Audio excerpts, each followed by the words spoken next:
Hello and welcome to Monkey Broadcast, a review and discussion show with me, the Jelly Monkey. And me, Sven the Crusader. Here we are, summer has started, which is a both good and a bad thing, since here we have nice bright sunshine, but we also have horrendous allergies. Oh yeah, I'm living that dream right now. I'll send you a postcard. Also, excuse me if I spend the entire episode sneezing. Yes, fair enough. But another important thing that happens right at the start of summer is E3, and as always, we're going to be here to chat and give our opinions on all of the announcements that's come for the events, what games we're looking forward to, etc, etc, etc. And we persist to do this every year, even if we are suffering from allergies or very heavy lag. Well, at least attempt to put out a decent product. Also, word of warning in advance, I am going into this just as blind as I always do, so that ought to be fun. Thankfully, this year's E3, there weren't that many big console announcements this year. Last year, it was all about the introductions of the PlayStation 4 and the Xbox One, or Xbone if you want to call it that. Or as I like to recall it, Microsoft's personal home surveillance device. That too. But this year, we're focusing less on the technologies, and it's more about announcing several games. Some are surprises, some were kind of expected. So, hopefully we can just focus on the games and get through them relatively quickly, especially since, if I'm gonna be brutally honest, there's a good large chunk of them that I'm not really interested in. Yeah, me too, which is kind of why I didn't even watch any recaps. Yeah, pretty much. So, let's just dive right in and start with... Microsoft! Yay! Okay, sorry, Microsoft fans. Yeah, I was going to say that, in fairness, whether you're a Microsoft fan or not, they had to make up for a lot, considering that last year earned them several nicknames such as, well, like Sven said, Microsoft's Special Home Surveillance System. Yeah, they kind of didn't really step up the game in the console wars, let's just say that. Yeah, I mean, it is pretty bad when all the other company has to do to defeat you is just go, you see what they're doing? We're not doing it. So yeah, going straight into it, Microsoft started off pretty standard. Call of Duty Advanced Warfare has been announced with some DC that's exclusive to Xbox. We also learned a bit about Forza 5, which I'm not that interested in cars, so yay. In fairness, at least racing is more entertaining than Call of Duty. Fair enough. But Call of Duty wasn't the only shooting game franchise being shown off today, because as well as a teaser trailer for Halo 5 Guardians, we were also told that the Master Chief Collection is being released November the 11th. Basically, it includes updated versions of Halo, Halo 2, Halo 3, and Halo 4, and also as part of the package, the live-action TV series Halo Nightfall. Wow, they have gone well out of their way to milk everything they can out of that name. It also makes me laugh when those same people will often turn around and say, Nintendo needs to stop farming out their franchises. Yeah, you look at Call of Duty and Halo and you're like, you were saying? Although, in fairness, I enjoy the Halo series way more than I enjoy Call of Duty, but still, they've kind of milked the name. Yeah, it's fair enough. I mean, literally the only difference between Nintendo's franchises and Microsoft franchises is that Nintendo's been around longer at this stage. Yeah, and at least hasn't, created any Xbones lately. No. Admittedly, I haven't had that much experience with the Halo franchise, but what little I have looked at, I did enjoy, so... Yeah, I mean, you could do worse than Halo. I mean, it's a brightly colored first-person shooter, and that's unique enough in today's world that I am willing to give it the benefit of the doubt. Uh-huh. And speaking of brightly coloured games, Sunset Overdrive has been given another trailer. It's been developed by Insomniac, and the funny thing is, we were talking about Call of Duty. The first part of that trailer is basically like a massive parody of all the Modern Warfare shooters, because it starts off with this grim and dark soldier taking on a gang, and then ended up hiding for cover behind a crate. And then the game's hero basically just leaps in, makes some snarky comments, blows up the enemies with what looks like a combination of a soda can firework gun thing, and then just and then just walks out the door and says to the soldier, "Don't worry, sir, you and your crate are safe now." God, I don't even know what this game is and I want to play it. Yeah, well, it's actually kind of funny because there's no gameplay shown off yet, as far as I'm aware, but the trailer goes on to explain the premise, and it's kind of odd, actually. It's kind of like The Walking Dead, in that there are a bunch of zombies, and there are also people who are turned into pirates and stealing other people's stuff. The difference is, we know what caused all of the zombies, or in this case, mutants, to appear. It was an energy drink, which apparently didn't get pulled off the shelves fast enough. Oh my god, in fairness, with all the chemicals they put in energy drinks, I wouldn't be surprised if they were responsible for the zombie apocalypse. And second, whereas The Walking Dead is about the post-apocalyptic landscape and the human bonding you have to make in the terrible, terrible psychological downers, the hero's like, dude, all of these mutants appear, and then there are these guys stealing other people's stuff. That's just so down, man. Oh god, so basically, we're dealing with a parody of The Walking Dead with Jonin Ape as the main character. I'm down for this. I don't see how this is going to be a bad thing. Yeah, I mean, I guess it's more like, I guess the best way I can think of would be Dead Rising in terms of tone, and that it's brightly coloured over the top. The only thing I can think of is that there were times when I thought the main hero was slightly obnoxious. I think I'd have to wait and see how the whole thing's been developed, because it's one of those things where it could either be absolutely hilarious or really, really irritating, but I want to give it the benefit of the doubt and say that it's looking pretty fun from first impressions. Yeah, after that initial trailer, I have high hopes. Yeah. We then also have Assassin's Creed Unity being announced, which is set during the French Revolution, which is a pretty cool setting, and it would make sense to have assassins then. Unfortunately, it has also caused slight controversy by focusing more on co-op rather than characters. Yeah, as well as the fact that Ubisoft made up the worst excuse I have ever heard not to put female characters in their game. Oh yeah, wasn't it something like it's too much on the animation budget? Yeah, which, for a company like Ubisoft, is an excuse so flimsy I wouldn't trust it to blow my nose. Yeah, it will probably be fun, but at the same time, yeah, that excuse was very feeble, I'm gonna be... Yeah, like, Ubi, are you even trying? Well, actually, that's kind of a stupid question. I've played some of Ubisoft's games. They only try about half the time, but that's beside the point. Hey. Trust me, I inflicted their old computer games on myself. Well, let's move away from those grim thoughts of infliction, because there's one trailer which has gotten both Sven excited and me since I've just recently gotten into the series, Dragon Age Inquisition. Yes, BioWare returns. I've missed you since 2012, my old darling.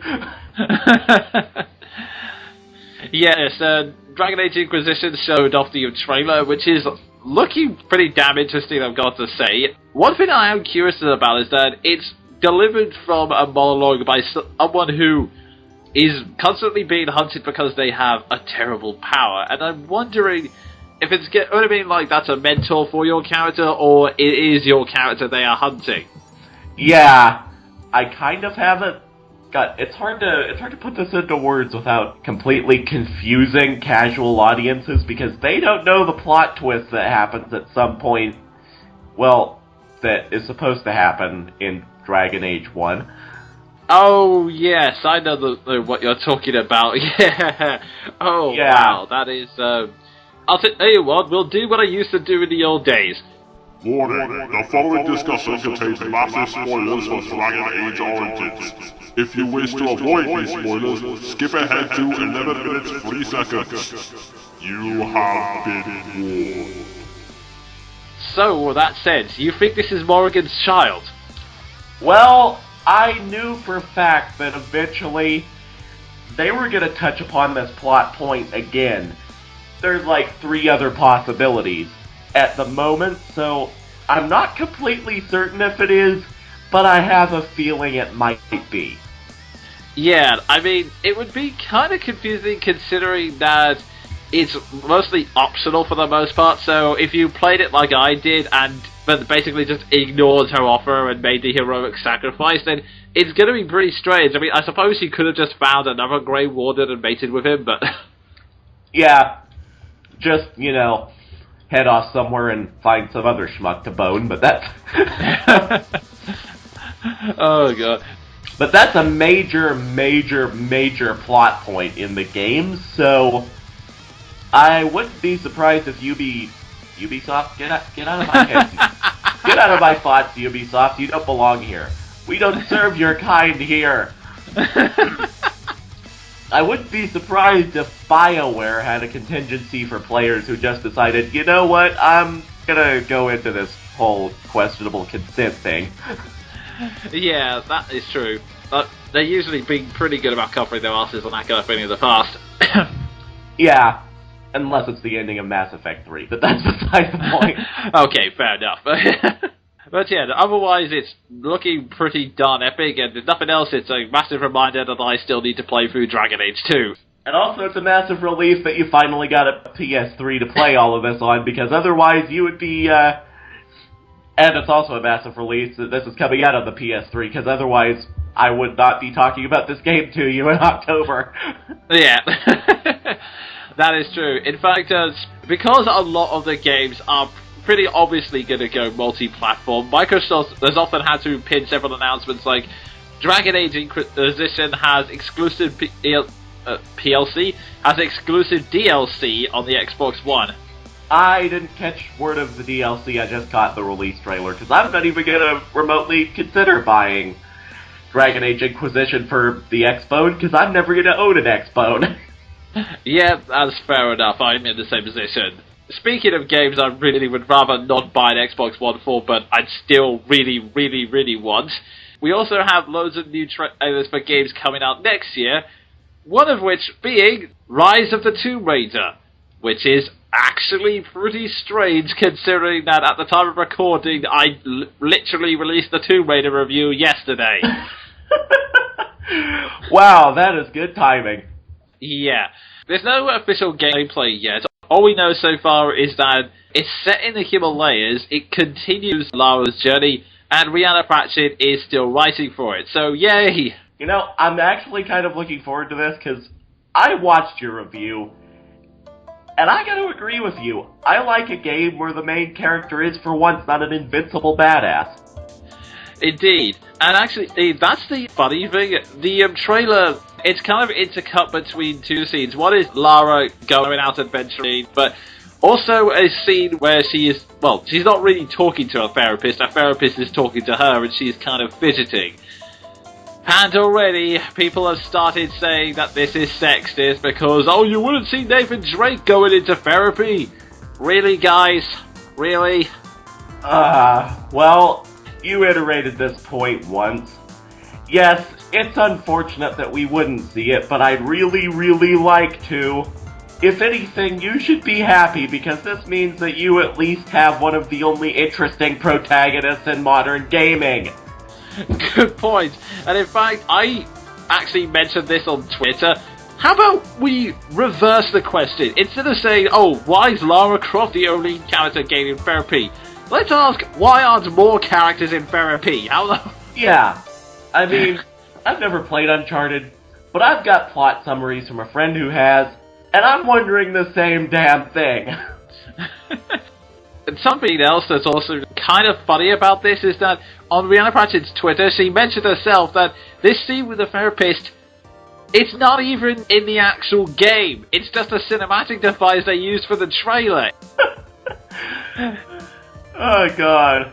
Plus, the actual game is called Rise of the Tomb Raider. This is about her overcoming said issues she's having. She's not going to be spending the entire game going, oh God, why didn't no one love me?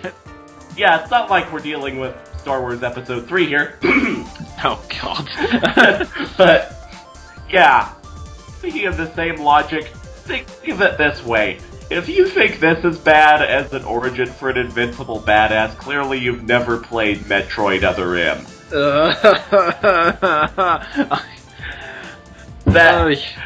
Believe me, that game is worse in every conceivable way whenever it comes to this. It's out of character, it's condescending, and it's just plain badly written. You think you've got it bad? I'm still writing a mini-series about that damn thing. As for the rest of Microsoft stuff, we also got a demo of The Witcher 3, a new trailer for Crackdown 3, and also a new game from Platinum Games known as Scalebound, which is one of the weirdest trailers I've ever seen. Oh my god, Scalebound? It sounds like a Homestuck Flash. Well, basically, from what I can tell in the trailer, a guy with bleached blonde hair is being chased by loads of monsters, and then for some reason the monsters fight each other, and the guy throws an arrow and it doesn't do anything, and then he grows scales and starts stabbing one of the monsters, and then the bigger monster comes across. I've no idea what is going on, I'll be honest. To be honest, all I see is just the premise of one more shonen anime. Pretty much, yeah. I mean, this is Platinum we're talking about. These are the same guys who made God Hand and Beautiful Joe, so I mean, I like those games, but at the same time, they are ridiculously over the Yeah, so I'm guessing they're not known for subtlety. Not really, no. Minor notice is that there's also a project called Spark, which also features Conker, which I suppose is a slight surprise, but then again, I'm still not 100% sure what Project Spark is, and I'm also really not that interested in Conker. I mean, I like you, Rareware, but yeah, not really. I know what you mean. I like Rareware, but let's be honest here. Conker's Bad Fur Day was just one way too long venture in Rareware's childish sense of humor. Yeah, that is true. I point you to the burping keyboard. That was really more same stuff in Donkey Kong 64. I was thinking more of the great mighty Boo. Yeah, that too. I was just giving it another example, because Conker's Bad Fur Day isn't the only time they've done this. Yeah, don't remind me. Anyway. Although I will admit that the Great Mighty Pooh at least provided probably the single best moment in Nintendo Capri Sun's LPing history. Good point. Oh dear. It was like he was destined to fight that boss. Anyway. Anyway, that's pretty much all we wanted to cover in Microsoft's conference. We will now move on to Sony! Sony has some new games to show off since they can no longer go. Oh, sorry about that. They can no longer go, bless you. That was good timing. Since they can no longer go, we're not doing what they're doing. Yeah, because that was literally all they had to do last year. Microsoft made their entire, actually pretty boring conference a complete success by screwing up so badly. Yeah, pretty much. So, the first thing Sony were keen to show off was the latest game from Bungie, the creators of Halo, known as Destiny. And I'm not sure what to make of this one. The single part of me is trying really, really hard not to look at this premise, which for the record is about aliens coming out of the moon and conquering Earth, and saying to myself, they're not really stretching creative muscles. Yeah, they're kind of reverting back to 1950s science fiction. Yeah, well, it's more the fact that it reminds me a lot of previous efforts, but I'm sure Halo and Destiny will be just as different as Mega Man and Mighty Number 9. Now with more pretentious classic hipsterism. Oh dear. But, like I said, that's my cynical side talking. The positive side of me wants to give this game the benefit of the doubt since, hey, it is a new IP, and this is Bungie we're talking about. They've already made one successful franchise, so who's to say Destiny doesn't have unique qualities that will make it a favourite amongst gamers? Either way, the beta comes out in July the 17th. Moving on, there was trailers for The Order 1886, which had a fight with a single monster. That was a quick time event, so yay. You know, for such an interesting premise, that is disappointing. Do you know about the premise? I don't know that much about The Order, I'm gonna be honest. Steampunk FPS, basically, which really interests me, actually. Yeah, I can understand why. Because it's not just, it's just Activision punting out a new Call of Duty game and finding another race of brown people to kill. Yes, that is a welcome change. South America, really? We've also got DLC announced for Infamous Second Son, which, on a plus side, can be played without the actual game, so it's kind of more of a mini spin-off, I guess. Well, that's original-ish. Little Big Planet 3 has also been announced, and there are also new playable characters, although, to be honest, the most experience I've had of Little Big Planet is playing 1 or 2 levels at a friend's house and the Runaway Guys playthrough of it, so... Yeah, that's just about my experience, too. Speaking of which, yeah, coffee! Oh, geez, moving swiftly on. But yeah, I'm sure all fans of that series will be happy with this, and they'll also be happy with the news that all of the user-created levels they made for Little Big Planet 1 and 2 will also work in this new version, so yay. Well, that's good to know at least, even though I don't play the game. I'm glad for LBP fans. Let's see, otherwise there was trailers for Far Cry 4, there's a new Ultimate Edition of Diablo 3 coming out, and I'm gonna say, there has been a lot of the words remastered coming about, because as well as the remastering of Halo, we're also getting a remastering of Grim Fandango as well as Diablo 3. Wow, Grim Fandango. I haven't heard that name since 1999, and I still make jokes about the reference that was given in Curse of Monkey Island.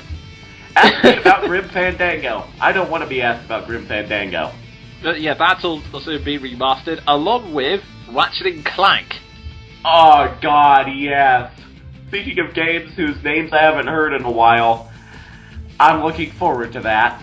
I still have to get round to playing the original Ratchet & Clank, to be honest. Yeah, you know, if you want to, you have a PS3. I would just advise going out and buying Ratchet & Clank Crack in Time, because that game is fantastic. Ooh, nice. That's the game that got me into the series, let's just say. Fair enough, and I'll add that to the long list of backlogs I've got. Actually, that game would make for a very good VGT Pocket, or side quest. Well, to be fair, I've made several subtitles over the years. At least it's not like back in the day whenever I used to get Monkey Broadcast and VGT confused all the damn time. Yeah. We also got gameplay footage being shown for Combat X, or as it's actually known, Mortal Kombat X. Including a trailer which, yay, with Sub-Zero gets his head torn off. We've seen Scorpion and Sub-Zero fighting, but it still hasn't answered my one question, namely being, how the hell are you planning to continue the series after that disastrous ending? Yeah, and it really hasn't answered my question either. What is the point? There are 1,000 fighting games better than Mortal Kombat at this point. The only thing that ever made Mortal Kombat appealing was shock value.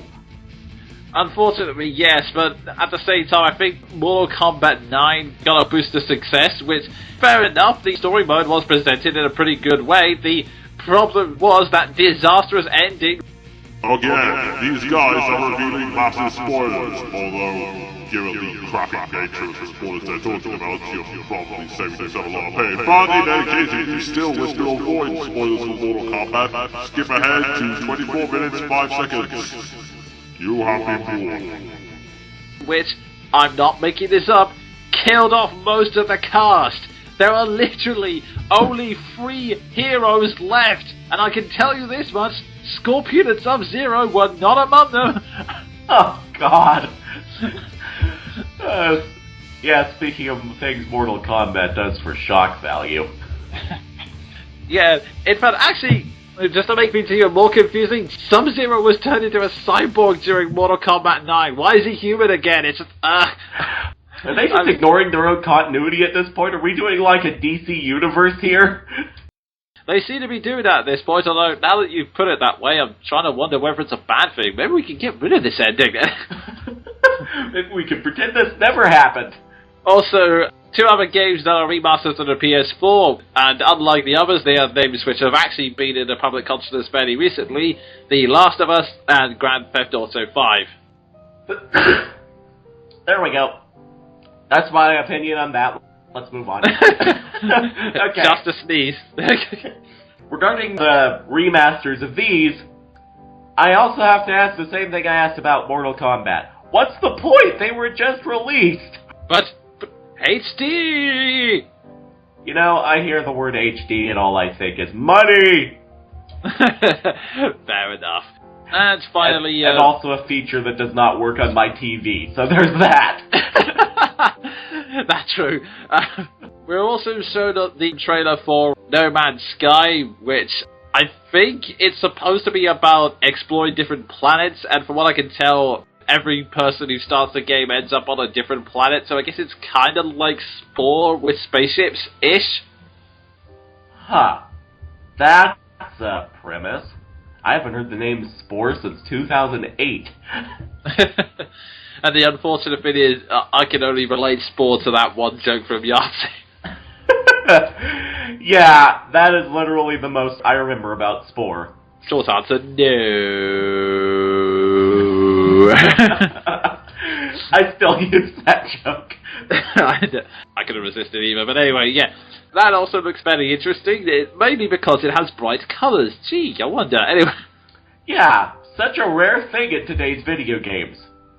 Engaging colors that don't look like the desert in which I live. And finally, we were shown 2 trailers for Batman Arkham Knight and Uncharted 4, A Thief's End. So basically just one more entry in the most overrated game series ever. Possibly. A Thief's End, it implies they're building to a finale, although of course it could be like the World's End and it's just a location rather than anything actually plot relevant. But yeah, again, excitement for Uncharted fans. I still need to check the series out to see whether it lives up to the hype or not, especially since that company is still working on Sonic Boom, but never... But yeah, pretty okay selection of games, but nothing I'm particularly interested in. I mean, I'm going back over the double check. I mean, the only... Bless you. Oh, the only thing I can... Haha. Maybe we should get you a flamethrower. I would happily take one right now. Even if I have to stick it up my nose to cleanse my system. Dude, point it at the flowers. That's Give me the sweet release of roasting. Apparently I'm also loopy, because that was the most morbid thing I've said in 2014. Yeah, moving swiftly on. Yeah, I think the thing that's got me the most excited was... I think the thing I've been most interested in was Grim Fandango, but that's only because I never got a chance to play the original, but... One thing I am surprised by is that there are a lot of games people were expecting to appear in the Sony conference that never showed up, and The Last Guardian being one of them, and I seem to recall there was something you were expecting, Sven. Oh yeah, Kingdom Hearts 3. Surprisingly, they didn't utter a word about Kingdom Hearts 3, and I am incredibly disappointed. Yeah, I mean, you'd think after a year they would have been able to release something, at least a storyline trailer. Yep, but no, I guess we're gonna have to wait another... Yeah, I guess that 8 years we've waited for just the release trailer wasn't enough for them. Maybe Nomura's just decided, you know what, I can make them wait just a little longer. Sadistic bastard. It's made no worse by, I think I've seen some reports that said that Kingdom Hearts 3 isn't actually the end of the series either. Oh god, why? All I can think of whenever I hear that is that one Homestuck comic dub I watched. I only want to watch how this convoluted mess of a plot ends. But yeah, that's all we can really say about the Sony conference, so we can move on to the stuff that I did pay a lot of attention to, and we'll probably end up talking about for quite a while. Nintendo! Once again, this year, Nintendo decided not to have a conference, but instead did their digital direct presentation, and in E3 itself, they had like a journalist event, I think they call it the Treehouse, I don't know. Point is, whilst they didn't actually have a conference, they did release a string of trailers in the digital presentation that we can talk about. Digital presentation was also kind of odd because they started with what appeared to be a frame device of robot chicken sketches. No, I'm serious. Yeah, I heard something about that. It's kind of odd. Yeah, especially since they pretty much didn't go anywhere, and the sketches only appeared once or twice, but it led on to something which was actually pretty amusing, which was a special effects fight between Reggie Fils-Aimé and Satoru Iwata. Obviously, this is all leading up to Super Smash Bros., which reveals that the Miis are now playable characters. Which, actually, I'm okay with this. I wish they hadn't confirmed I can put Crom in the game, because Crom is about 1,000 times more interesting, but that's beside the point. Yeah, fair enough. The Miis, I'm actually pretty excited for, because it's not just, oh, we've just stuck one single Mii, they've actually put some thought into the customization of this. Basically, with the Miis, you have three options. You can either go with the fist fighter, a swordsman, or a gun user, and on top of that, each model has a different pool of special moves to choose from. Like, some of the moves you can do, like, some are charging attacks, some are combo kicks, and there's one for the Brawler Mii, which is like this comedic move where they dive headfirst at the enemy in a rather bizarre way. Well, it works, I guess. Yeah, basically, they give the option for a custom moveset to a character, and while people have raised fears that, oh no, people are only going to use their Miis online, Sakamoto has confirmed that the Miis can only be used in the with friends mode, so unless you have someone's friend code and are challenging them to a one-on-one match, the Miis are local only, so you won't have to see someone's Hitler Mii running around. Well, that's, I guess, a relief, even though I don't really plan on playing the multiplayer. That's fair enough. Because I have no friends. I mean, what?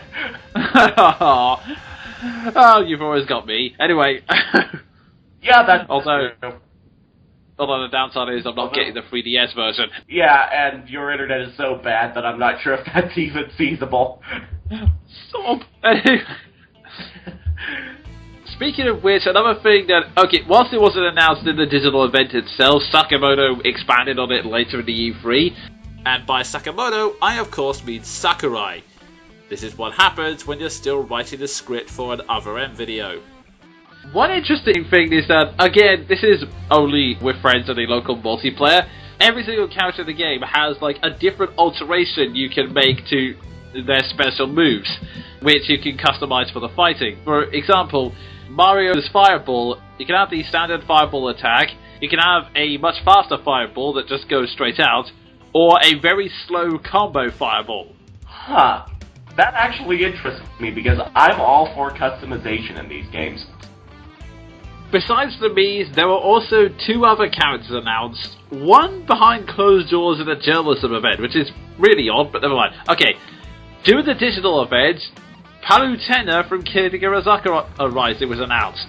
Wow, past me gobbled that one up. I'm of course referring to Kid Icarus Uprising here.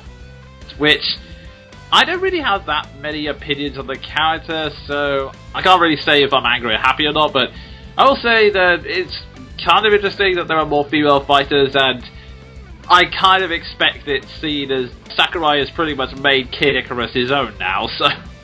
Yeah, amazingly and kind of bafflingly, it's become an incredibly mainstream series.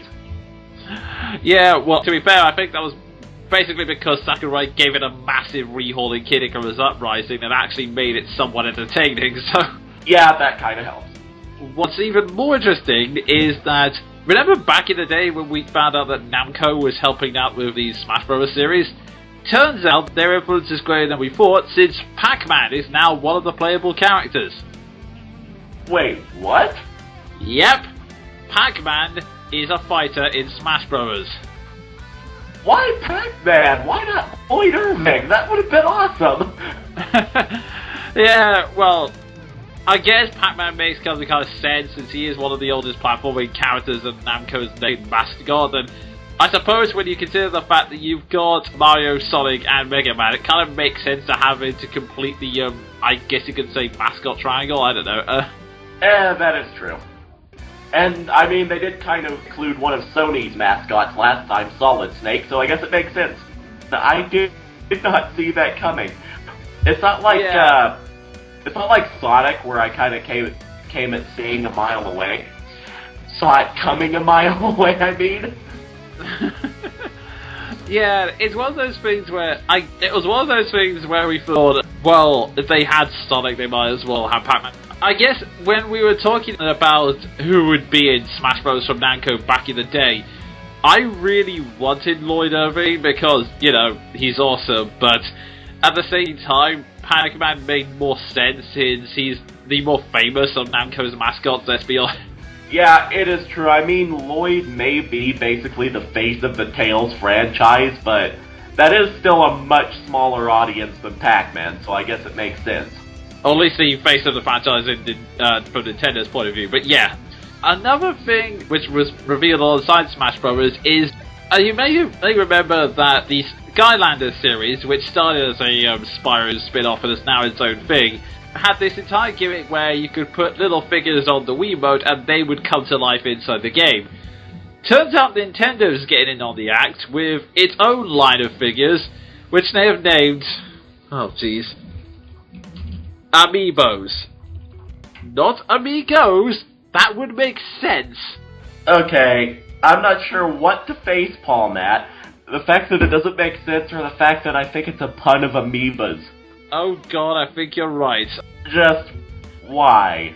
But yeah, onto the figurines themselves. Apart from the fact that it's cool Nintendo merchandise, which I'll probably buy just for that, the Amiibos, they work over multiple games, including Smash Bros. And Mario Kart 8, and apparently in Smash Bros. Case, the way they work is, if you place one of these Amiibos on your controller during a fight, it will summon a computer version of that character into the middle of the battle. So the way they showed it was by having Iwata's me against Reggie's me, and in the end, Iwata summons this computerized version of Mario who comes in and kicks Reggie's ass. You know, whenever I think of that, all I can think of is Yu-Gi-Oh! I activate my Trap Amiibo! Wow, I did not see that connection, but yeah, you're totally right. That's all I can think of now, because, like the cards, you're just placing figures on the Wiimote, or in this case, the screen controller, and you're summoning monsters, basically. I summoned Moth in attack mode! Oh god, I'm gonna have to use I summon my Trap Amiibo at some point whenever I play this. I can't get the connection out of my head, but it's interesting at least.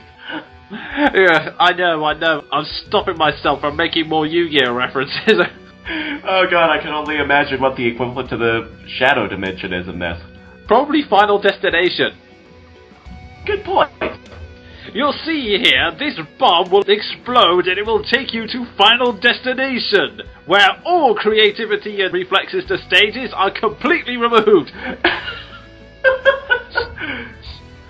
Oh god. We are gonna have way too much fun with this. Help! Save me from the harmless energy dish that won't kill me but trap me in tournament and play forever. Help save me from the energy deaths that are trapping me in this crappy plot. Oh god. Anyway, moving swiftly on. Oh god, I derailed it with Yu-Gi-Oh! Oh jeez. Great. Now I cannot think of anything but Yu-Gi-Oh! When I look at these Amiibos. Thanks. You're welcome. Moving away from summoning Link in defense mode. I augment him with my highly hit shield card. God damn it. Oh jeez. I can do this. I can move away. We're professionals. We swear. Moving swiftly away, there are many other interesting games that have been announced. Because there always has to be something related to Zelda at E3, we got expanded on 2 games. First, the Hyrule Warriors spin-off, which, for those of you who don't know, it's kind of like Pokemon Conquest in that it's a spin-off where we take the gameplay from one series and use our Nintendo franchises. In this case, it's Dynasty Warriors and The Legend of Zelda. That's an interesting crossover. Yeah, and there have been many people who have been naysaying this crossover for a while because they're saying, oh, it's Dynasty Warriors, it's not what Zelda is, it ruins it. But personally, because I want to stress that I'm not saying this as an objective reason, this is just my personal taste. Because, as of late, Zelda's been focusing mainly on solving puzzles and dungeon crawling, which are the aspects of Zelda I like the least.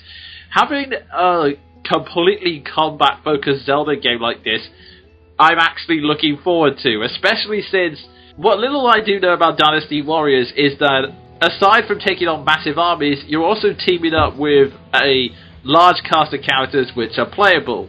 And as of this E3 trailer, it's been revealed that this game is no exception. Zelda is playable in this so that she can for once get off the throne and take part in the fighting herself. Thank God. And she's actually looking pretty good. She's got...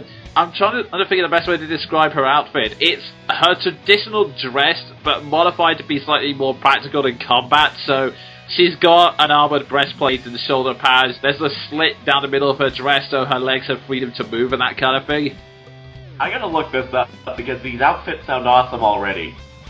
Yeah, admittedly, there is a female villain named Shay, who we knew about before E3, who is kind of an exception to that rule in that she is scantily clad as all hell. Oh God, I thought Zelda was good about the fan service. Yeah, also playable in this game is Impa, who I'm liking already because whilst Zelda's carrying a rapier, she's carrying a massive sword which she uses in a quick draw style, which I'm liking already. Wow, yeah, I have got to look into this. Yeah, Midna is also playable, which doesn't kind of make sense given the fact that it's supposed to be a cursed form and she's supposed to be in a Twilight form, but oh, whatever. Point is, she's playable as well, so... I don't see how that's gonna work, but, you know. So yeah, I'm looking forward to the game. It's coming out in September. Even if it turns out to be just nothing more than a mindless action game, it will be a nice change of pace for the Zelda series, and I'm really looking forward to playing it, I've got to say. You know, I might end up just getting a Wii U just for games like this, because so far, Nintendo's finally making up for the slow start, and I'm liking where this is going. Oh, yes. But if you wanted a more traditional Zelda game, we only got, like, a brief teaser trailer and Aonuma talking about it, but basically, he's announced that, yes, there will be a Zelda title for the Wii U, and whilst he hasn't given a title to it, he's announced what he intends to do with it. He basically says that he wants to kind of shake up the Zelda formula a bit, so in this game, he's going to be focusing on a more open-world style gameplay, so I'm guessing he's taking cues from Skyrim, I guess? Oh my God, I would be completely for that. Zelda Skyrim? That sounds fantastic. Yeah, it sounds pretty interesting. I'm just imagining it in my head. Nintendo crossed over with Bethesda making an open-world Zelda game. I do not see how this would be a bad thing. Then again, Bethesda is one of my favorite companies, so you know. Fair enough. But yeah, they're making the focus more on open world, and then we cut to the trailer, which is basically Link riding around on a horse and fighting a monster, but there are two significant things about it. The first is that in a massive shock, Link's not wearing green. I don't know how to take this news. Yeah, a lot of people didn't. In fact, it led to rampant speculation that this wasn't actually Link, like it's some kind of new generation or a grown-up version of Aring from The Wind Waker, which led Aonuma to quickly say, no, it's Link, he's just sported a slightly different design. But yeah, in this, it's not a bad look, it's kind of interesting to see Link outside of his traditional green hero clothing. Yeah. Although, to be honest, I am kind of glad that they got rid of the sock cap. Yeah. And the other interesting feature is that there seems to be a little bit focus on... I'm going to use a Tales term, but I can't think of any other way to describe it. There seems to be a focus on magic tech, because the monster is fairly mechanical in nature, and whilst Link's pulling his bow back, there's a short cutaway to show that rather than it being an enchanted arrow, there's like a little bit of technology where as he pulls the arrow back, it snaps open to reveal that there's like this explosive blue charge, which, now that I think about it, actually looks like something out of Valkyria Chronicles, you know, with the Rag Knight. Oh my God, it kind of does. Yeah, it's funny that there's such a focus on characters with bows and arrows as their signature weapons in this E3. Yeah, I don't know why the bow and arrows become a big thing, but it has. But yeah, what was I? Yeah, so it's little changes to be sure, and when we finally play the game, it's probably going to be more like a traditional Zelda, but with some minor changes. But still, these minor changes are looking kind of interesting right now. I'm hoping this will be, like, again, another breath of fresh air for the series, but we'll have to wait and see, because, again, all we've got is that short teaser at the moment. Yeah, I'm hopeful, and even though I highly doubt it, I'm also kind of hopeful we get something other than the generic Rescue the Princess arc, but, you know. Yeah, that would be nice. Although Nintendo has been fairly good about that lately, what with Super Mario 3D World, although admittedly they just replaced Rescue the Princess with Rescue the Pixies, but never mind. Well, it's better than Rescue the Princess, at least. That's a step forward. Another positive surprise that came out was a new IP from Nintendo. Well, there were two new IPs that were announced, but the one that's got me the most curious is a game called Splatoon. Which, yeah, again, another bad pun for a title, but... At least we can't make for the Yu-Gi-Oh! References about it. No, but... It's funny because normally this isn't the type of game I'm interested in, but it has really got me curious. The best way you can describe it is Team Fortress 2 Paintball Edition. Huh. So basically Team Fortress 2 G-rated edition. Kind of, yeah. Basically the setup is that it's a multiplayer game where two teams of 4 players go at each other, but on top of that, as well as earning points by blowing up the other side, you can also earn points by claiming the most territory, because you're thrown into these white surroundings, but you can claim that territory by blasting it with your colour. So, if you're on the purple team, you can just shoot the walls and those walls become purple and they're part of your territory. So, the game is essentially about spraying the walls with as much firepower as possible so that you can control the territory, and this also has gameplay effects as well, because, okay, this is going to sound really strange, but stay with me. If you end up walking on the enemy's egg, your movement is restricted and your speed slows down to a crawl, so obviously you can't just charge into the enemy's territory or else you're a sitting duck. However, if you're in your own egg, you can, quite literally, transform into a squid, which basically doubles your movement speed so that you can move around at the speed of light and get behind the enemies. Okay, that interests me.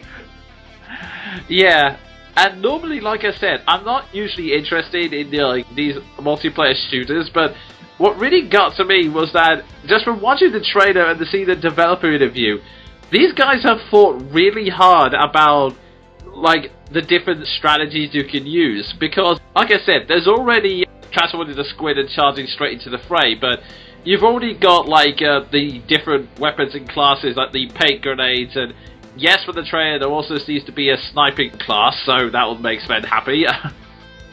Yes, paintball sniper.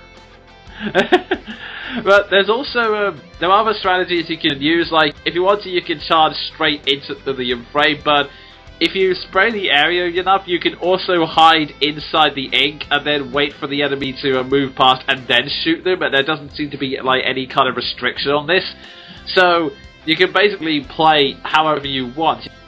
Huh. You know, I almost never say this, given what we're working with, but for once I'm looking forward to an FPS game. Okay, there's a lot to cover, so I'm just going to speed through these real quick. Yoshi's Woolly Adventure looks adorable. Have a feeling it's a spiritual repeat of Kirby's Epic Yarn, but otherwise looks pretty good. Mario Maker, software that allows you to create your own Mario levels, basically legal ROM hacking. Looks fun, especially since you can switch between 8-bit style and modern style, and I'm sure people will be making some cruel levels in the future. Project Steam, or Strategical Team for Eliminating Alien Menace. This is the newest IP from Intelligent Systems, which was revealed in a backroom in E3.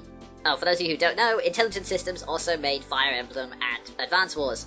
Gameplay seems to be similar to Valkyria Chronicles in that it's a combination of a third-person action game and a turn-based strategy game. could be fun, especially with the mad premise of organization to fight off aliens set up by Abraham Lincoln. At the same time, I'm not too keen on the art style, and I'm wondering if the premise will be an enjoyable form of mad or just plain obnoxious. However, on the night, Sven was more optimistic than I was, saying that he has full faith in Intelligent Systems. Which is fair enough, they haven't made a bad game yet. And on a side note, Intelligent Systems have assured us that they are working on new entries in Fire Emblem and the crossover Fire Emblem X Shin Megami Tensei. They're just waiting for the right moment to reveal more information. Bayonetta 2, I don't care, let's move on. Monolith Soft's X has now been renamed Xenoblade Chronicles X. We finally have some hints at what the story's about, but the trailer was going at a ridiculously fast pace, so it's hard to process it all. From what I can gather, it's about colonists who left Earth and are now on a planet but on the verge of being wiped out by an organization known as Growth. It's a bit odd, but then again, the gameplay seems to be exactly the same as Xenoblade Chronicles, and I did enjoy that game, so I'm looking forward to playing this. And I'm also hoping they'll use British voice actors again for this one, but given that Xenoblade turned out to be a commercial success, I highly doubt it. It'll most likely be dubbed in America. And finally, to round things off, we've learned a little bit more about the Pokemon on Generation 3 remakes, Omega Ruby and Alpha Sapphire, is that right? I don't know, but I'm not going to look it up because I don't know. Yeah, fair enough. Either but way. Yeah, there have been slight redesigns to both the trainers and the character of Steve, but Max and Archie and pretty much all of Team Aqua and Magma have been heavily redesigned, although I've got to say, they do kind of look more interesting than their old counterparts, I'm not going to lie. Yeah, especially Team Magma, because everyone in Team Magma looked practically exactly alike, save for Maxie, so... Well, admittedly, that's because they put those stupid hoodies over their heads, but... Yeah, so I'm honestly, I like the redesign, because, yeah, you may recall me calling, Aqua and Magma a bunch of losers in one monkey broadcast at one point, and now I can kind of take them seriously, so I take back those comments. Yay! But the big thing they've announced is that there are a bunch of new Mega Evolutions. Blaziken has a Mega Evolution, but we already knew that because it was in X and Y, but the other Generation 3 starters are joining in as well, which means Sven can finally celebrate as Sceptile has a Mega Evolution. Yes, I thought my favorite Pokemon could not physically get any more awesome, but I was wrong. Oh yes, it has been designed to have a leaf-drilled tail, and according to basic information, it becomes Grass Dragon type. Which is awesome, let's be honest. I don't think that's a type that has ever happened. Indeed, and Marstomp, he hulks out. That's the best way I could describe his Mega form. Yeah, I'm not even sure how to describe the shape of that Mega form except he basically just becomes a giant fat Swampert. Pretty much, yeah. After the show, another Mega that was announced was Sableye, which, I'm gonna be honest, is kind of unimpressive. It's basically Sableye, but he's now holding a giant red ruby. Yay. I guess it kind of makes Sableye have a point. I don't know. And another interesting thing is that Kyogre and Groudon, the two main legendaries of the game, they kind of get Mega Evolutions, but not in the traditional sense. Basically, they get what's known as primal forms. And I actually kind of like the concept because from what I can gather, the idea is that they go back to a level of power that they once had, but diminished over time, which would make sense since in the lore of Pokemon, these are Pokemon that are supposed to create the sea and the earth. Yeah, in other words, along the lines of Arceus, they're basically gods. Pretty much, yeah, so it would make sense that their power level would diminish over time. It would be really fortunate for us as a trainer because, you know, I'd rather not fight for something that could basically create a tidal wave that kills me, my Pokemon, and the entire continent. Yeah, basically it's the equivalent of fighting Poseidon or, I can't remember the Earth God in Greek mythology, but basically Poseidon. Imagine fighting a god. Yeah, that's something I'd rather avoid. Yeah, like being hyper-beamed by Arceus and having it take out the entire continent you're standing on. Pretty much, yeah. But he's too busy with Unicron at the moment, so thankfully we can... How's that for an ancient callback? Wow, I completely forgot we made that joke. That battle will never be resolved. Anyway. I almost want to write that now, but I have way too much to do. Anyway, moving on. Oh, geez. But yeah, that wraps up Nintendo's E3. Surprisingly strong, especially compared to last year, where aside from the announcement of Donkey Kong Tropical Freeze, there was not that much else going, I don't think. Yeah. Generally, last year at E3, nothing happened except Sony just won by existing because Microsoft didn't even bring a competition. Yeah, pretty much. Or, well, they did bring competition, it just worked horribly against them. We have this giant bomb! Why are you cowering? It's okay, the bomb's your friend! Honestly, it's not going to kill you! Yeah, they brought a competition, but the competition just rolled around in its own feces for 2 hours. Oh god. But yeah, a lot of strong IPs from Nintendo, and I'm really hoping, because at least before in private, but the Wii U is actually a really good console. I mean, it actually plays games when you stick it in instead of forcing you to wait to download stuff. But yeah, not better about that with Sony and Microsoft. Oh, no. And the fact that the gamepad has the touchscreen features but can act as an ordinary controller for most games is really good. The problem is that Nintendo have been absolutely terrible about getting third-party companies to work with it and getting software out there. So I'm hoping that with these big draws, like the new Zelda, like Hyrule Warriors, will actually start driving up public interest again. I'm definitely going to enjoy dusting the console off in September to play Hyrule Warriors, because that looks like a whole lot of fun in itself. So. Oh yeah, I think out of every game that was revealed this year, aside from Pokemon, I might be looking forward to Hyrule Warriors the most. Yeah, and also the Ratchet and Clank. Yeah, Ratchet and Clank, and maybe Grim Fandango as well. Yeah, because I did play the Monkey Island series, and any LucasArts adventure game I'm into. I mean, I watched Necroscope86 play it. Fair enough. Speaking of which, as most reasons sum up what we think the installs were, I'd say I'm looking really forward to Rise of the Tomb Raider, provided that it's on another console apart from the Xbox One. Again, Smash Bros., well, everyone's looking excited to that, let's be honest. Although, that brings up the one thing I can say against Smash Bros. At this point in time, is that they haven't changed the name. They are still calling it Smash Bros. For the Wii U and Smash Bros. For the DS. No, 3DS, right? Wow. Nintendo, step up the game, please. I'm still wondering whether or not I'll get Splatoon, maybe because I don't know if I can trust my internet connection for online multiplayer, but... Yeah. Hopefully by then you'll have upgraded. Here's hoping. And yeah, Hyrule Warriors and the new Zelda are looking pretty interesting. Oh yeah, let's not forget Dragon Age 3. Oh yeah, that was the big name that I forgot. I kind of forgot Dragon Age 3 in my list of hyped games because BioWare had already been advertising it so much, but yeah, needless to say, I'm looking forward to that too. So yeah, nothing that really shook the world in this E3, but a lot of good fun games that we are looking forward to. And I guess there's not much else to say then. Yeah, all in all, a pretty solid E3. Microsoft just existed, as it usually does, but, you know... Otherwise, I mean, it gave us the Tomb Raider trailer. That's a good thing, I guess. Yeah, and there was Halo. I like Halo. And with that, we bring this E3 to a close. I've been the Jonin Monkey. And I have been Sven the Crusader. I have way too many allergies right now to think of a closing. Note to self, send Sven a flamethrower.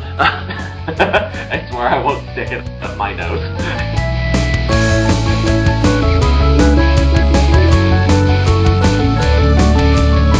That was Monkey Broadcast, a review and discussion show hosted by the Jonin Monkey and Sven the Crusader. If you feel that you've been the subject of slander or that your copyright has been misused, please PM me and I'll try and get round to fixing it as soon as possible. We also welcome any comments, be it feedback or your own viewpoints on any of the things we've discussed. Until next month, have fun kids!